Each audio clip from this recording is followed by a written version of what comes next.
What if the very cathedral you walk into, to find God, is actually the firewall designed to block him? Wow, yeah. It is a really jarring thought, isn't it? I mean, we are so conditioned to associate those towering architectures with the divine. Right. Just think about it for a second.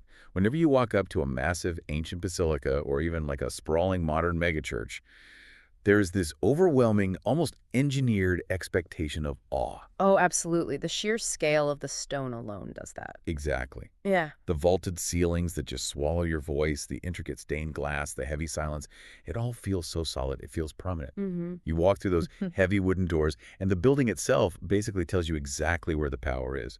You feel small, and the institution feels infinite. Yeah, the architecture is doing all the heavy lifting before a single word is even spoken. It directs your gaze upward. It establishes a very clear boundary between the sacred and the ordinary. Right, the separation. Yeah, and it subtly communicates to you that you need this specific, authorized space to access the divine, which honestly is deeply comforting in its solidity. But what if that entire structure, every brick, every towering pillar, every elevated altar, every multi-million-dollar lighting rig, what if all of that was actually a monument to human ego? That's the million-dollar question today. It really is. What if the very thing built to connect you to a higher power was the primary obstacle blocking the signal? Well, welcome. We're so glad you're joining us today because we have a highly poetic, absolutely fascinating, and incredibly dense collection of texts to share with you on this deep dive. We really do. And these texts are authored by a mysterious figure calling themselves the Last Witness. Yeah, and the sources we're looking at today consist of three distinct interwoven proclamations. There's the Scroll of the False Temple, the Scroll of the Synagogue of Men, and the Scroll of the Man of Sin. Which means we really need to set some clear parameters right out of the gate here. Because these texts offer a blistering, highly radical critique of institutional religion. Yeah, and I want to be perfectly clear with you, the listener. As your guides today, our mission is to impartially explore the theology, the vivid imagery, and the complex scriptural synthesis presented in this material. Right, we are strictly neutral here. Exactly. We are not taking sides, and we are certainly not endorsing the viewpoints of the author. We are simply here to digest the arguments contained in the original source material. Because honestly, from a purely intellectual, historical, and sociological standpoint, the argument being made is just captivating. It really is. It weaves together human nature, the corrupting influence of power, and this highly non-traditional interpretation of Scripture. And, the language the Last Witness uses is apocalyptic, prophetic, and deeply uncompromising. Okay, let's unpack this. To understand the overarching critique that this author is making, we have to start exactly where the text starts, with the physical structures of faith themselves. Right, the buildings. Yeah. In the Scroll of the False Temple, the author argues that humanity has made this fundamental catastrophic error. We've built literal temples of stone and pride, and we've slapped the label House of Elohim, Elohim being a Hebrew title for God, onto these buildings. And the author points out a profound historical hypocrisy in this practice. To make their case, they pull from the ancient prophets, specifically quoting Jeremiah chapter 7, verse 4. Oh, I love that part. Yeah, in that text, the prophet warns the people of his day not to trust in deceptive words. The people had developed this mantra, like a chant they would repeat to themselves over and over. The temple of Yahweh, the temple of Yahweh, the temple of Yahweh are these. Yahweh being the Hebrew name for the divine. So the people are essentially using the physical building as like a magic talisman. Exactly. They can walk in crookedness, they can exploit their neighbors, they can speak lies, but because they possess the grand physical building, they think they have a VIP pass. They think the masonry somehow validates their morality. Yeah, and the author is arguing that this reliance on physical structures inevitably degrades the actual purpose of spirituality. The text brings in the famous account from Matthew chapter 21, verse 13. The flipping of the tables, right? You got it. This is where Yehoshua, or Jesus, as most listeners would know him, walks into the temple and declares that what was meant to be a house of prayer has been transformed into a den of robbers. The sacred space has literally become a marketplace of religion. I just love how visceral that concept is, the marketplace of religion. It makes me think of, well, how easily we as human beings confuse the container for the contents. Oh, definitely. It's a bit like mistaking a university's beautiful brick architecture for the actual education. You could stand in the middle of a stunning ivy-covered quad. You can lean against the walls of the library all day. But it doesn't mean you're learning anything. Exactly. Proximity to the bricks doesn't make you any smarter. Yeah. The real learning happens in the minds of the students, not the masonry. That analogy captures the author's thesis perfectly. And the last witness takes that concept to its absolute ultimate theological conclusion. The text explicitly states that the Most High does not dwell in temples made with hands. They cite the book of Acts, chapter 7, to back this up. Right. Instead, the author argues that the true temple is organic. It is a living thing. Wait, tell me more about that. How exactly do they define a living temple? Well, the author leans heavily on the letters of the early apostles, specifically 1 Corinthians chapter 3, verse 16. That verse asks, "Do you not know that you are a dwelling place of Elohim and that the Spirit dwells in you?" So it's internal. Yes. The text builds on this by describing individual believers as living stones, all fitted together and built upon the foundational cornerstone of the Messiah. What's wild about that is the sheer scale of the power dynamic it shifts. I mean, if the true temple is the individual, Then the institution is entirely obsolete. What's fascinating here is how completely this democratizes faith. By moving the dwelling place from a geographical physical building controlled by a select ordained few and placing it squarely inside the individual person, the text strips all authority away from the physical institutions. it's a massive decentralization. Exactly. It gives power directly back to the people. If you don't need a multi-million-dollar building to access the divine, then you certainly do not need the complex hierarchy of humans who manage that building. So if these massive, expensive buildings are actually spiritually hollow, if they're just market stalls, basically, that begs a massive question. Who is running the stalls? Right. Who is benefiting? Yeah, who is collecting the tithes at the heavy wooden doors? Yeah. And that takes us to the author's next target, which is detailed in the second text of our stack, the scroll of the synagogue of men. Here, the critique moves directly from the architecture to the architects. The leadership structures of these religious institutions are put under a very harsh microscope. And it is a brutal assessment. I mean, the scroll describes a system built entirely on pride and extraction. The author pulls this incredibly vivid imagery from Ezekiel chapter 34, describing religious leaders as shepherds who feed themselves. Yeah, instead of tending to the flock, nurturing them, and guiding them, these leaders are accused of devouring the sheep and clothing themselves in the wool. It is framed as the ultimate betrayal of duty. It really is. The text aligns these modern leaders with the scribes and Pharisees described in Matthew 23. The accusation is that they actively shut the door of knowledge to keep the people dependent. Wow. They sit in the seats of honor, they lengthen their religious garments to look more pious to the crowds, but they basically trade actual truth for human honor. They are essentially monetizing the divine for personal gain. But I have to stop here and ask a genuine question, because as I was reading this second scroll, a very specific detail jumped out at me. Okay, what was it? The author doesn't just blame the corrupt leaders at the top of the pyramid.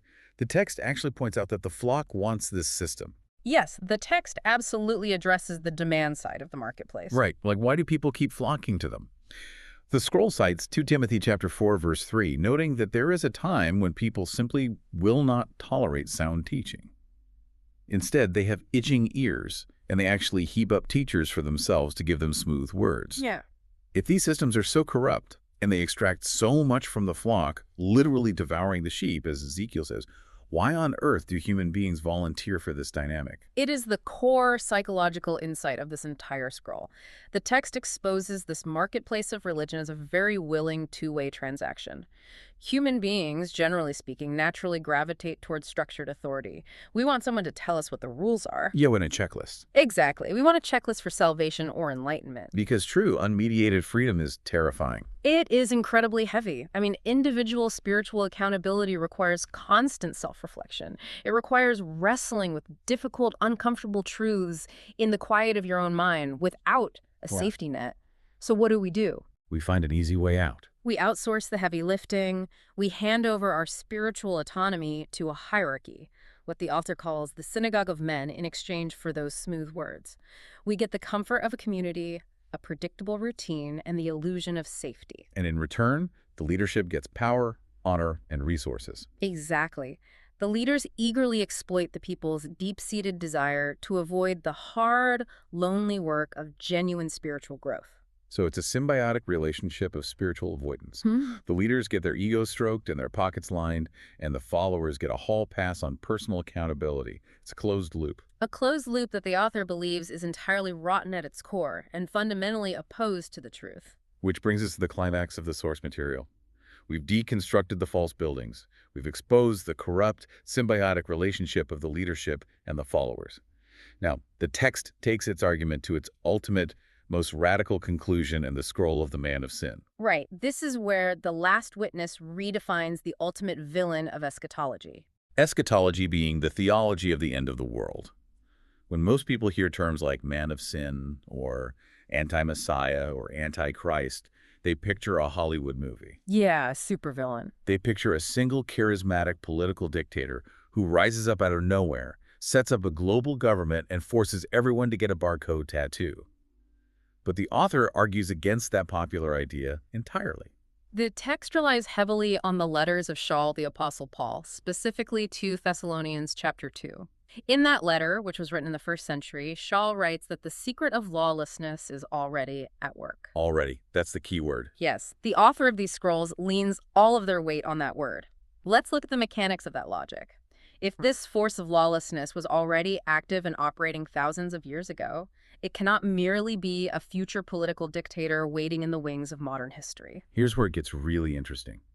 The author defines the man of sin not as a single human person, but as the religion of man. It is the overarching system of pride, where human beings sit in the place of God and claim ultimate authority over his truth. It makes me think of this less like a supervillain and more like a systemic, slow-moving computer virus. Oh, I like that. How would you map that analogy onto the text? Well, people keep looking for the anti-Messiah as if it's one dramatic hacker in a dark hoodie trying to break into the global mainframe from the outside, Right. setting off all the alarms and crashing the grid. Right, the obvious threat. Yeah, but the text is saying, no, it's a corruption that was baked into the very operating system of human nature centuries ago. It's a bug in the source code that has been quietly running in the background, replicating every single time a human being trades divine truth for institutional power. If we connect this to the bigger picture, the theological implications of that virus analogy are profound. What the last witness is suggesting is that the enemy is not a distant, external political empire that you can spot on the evening news and fight with armies. No. The enemy is an internal corruption within the very religious structures meant to provide spiritual truth. The call is coming from inside the house. It is entirely an inside job, and the text traces this ancient rebellion all the way back to its origin point, the covering cherub. A cherub, or cherub, being an angelic, being described in Ezekiel chapter 28. Right, the fallen angel narrative. Exactly. Yeah. According to the text, this being's heart was lifted up with pride because of its own loveliness and splendor. It corrupted its own wisdom for the sake of its own glory. And that template corrupting wisdom for the sake of glory is the exact blueprint for the religion of man. It is the act of building a throne in your own heart, clothing yourself in the impressive robes of religion, but denying the actual power of truth. Yeah. The scroll explicitly says, these leaders love the greetings in the marketplaces and the chief seats in the assemblies. It's entirely about optics. It's about ego. And that ego, that pride of humanity exalting itself above the divine, demanding to be worshipped as the gatekeeper of truth, is the true image of the anti-Messiah spirit. It's a spirit that, as the text poetically states, builds religions, crowns scholars, and blinds the nations. It uses the language of God to build monuments to men. Okay, this paints a pretty dire picture. I mean, if the physical temples are false constructs, and the leadership structures are corrupt, and the entire system is thoroughly infected by this anti-Messiah spirit that is just baked into our nature. It feels hopeless. Yeah. What on earth is the listener or the reader of these scrolls supposed to do with this information? That is the pivotal question of the entire collection. Because these texts aren't just an academic complaint, they are a direct call to action. All 3 scrolls end with a variation of the exact same command. He who has ears, let him hear. It's an invitation to wake up. Yes, and specifically an invitation to come out from the religion of men.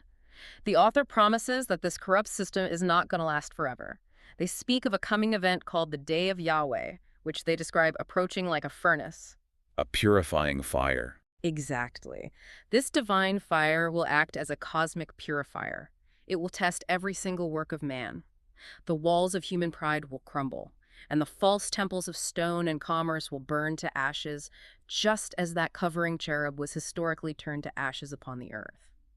But the fire doesn't destroy everything. That's a really crucial distinction in the text. It says the fire preserves a remnant. It leaves behind a temple not made by hands, a people purified by truth. Because the house built upon the rock, those individual living stones we discussed in the first segment will stand. The fire of truth destroys the wood, the hay, and the stubble of human tradition and religious commerce, but it purifies the living stones, much like a refiner's fire purifies gold. So what does this all mean? When you take a step back from the intense prophetic language, the Hebrew terminology, and all the apocalyptic imagery, I think these texts offer a universal lesson for you, the listener, regardless of your personal religious beliefs. Absolutely. It is a stark, timeless warning about the danger of letting tradition override your own conscience. It's a warning about the danger of handing over your personal, moral responsibility to a comforting institution just because it's easier. This raises an important question about how we classify these scrolls. When you first read them, they sound incredibly angry. They are declaring woe to shepherds and predicting the fiery fall of grand temples. But fundamentally, at their core, these proclamations are a message of profound liberation. Liberation from what exactly? From mediated truth. The ultimate goal of The Last Witness is to empower the individual reader. They are pleading with you to step away from teachings that make void the word and to drop the heavy chains of human tradition. Yeah. They are arguing that you don't need the marketplace, you don't need the permission of corrupt shepherds, and you don't need to stand inside a building made of stones crafted by human hands to find deliverance. The argument is that you have direct, unfiltered access to unmediated truth. It is a radical thought to digest. We started this journey today by dismantling the physical false temple, realizing that the bricks, the mortar, and the stained glass are not the source of the sacred. Right. From there, we exposed the marketplace of the synagogue of men, where leaders and followers engage in this toxic, symbiotic transaction of trading smooth words for power and avoiding personal accountability. And finally, we saw the radical redefinition of the man of sin, not as a futuristic dictator with a global army, but as the creeping everyday pride of institutional religion itself, a virus running in the background of human history. It is a cohesive, challenging thesis that forces anyone who reads it to look at history, theology, and human organization through a completely different, highly critical lens. And again, to reiterate as we close, we've explored these controversial, deeply impassioned texts purely to digest the fascinating arguments put forward by the Last Witness. We are observers to this theology, unpacking its intricate layers, its psychology, and its scriptural connections for you to ponder. Consider the implications of the text's logic, though. It leaves us with a final, lingering paradox to wrestle with. Ooh, what's that?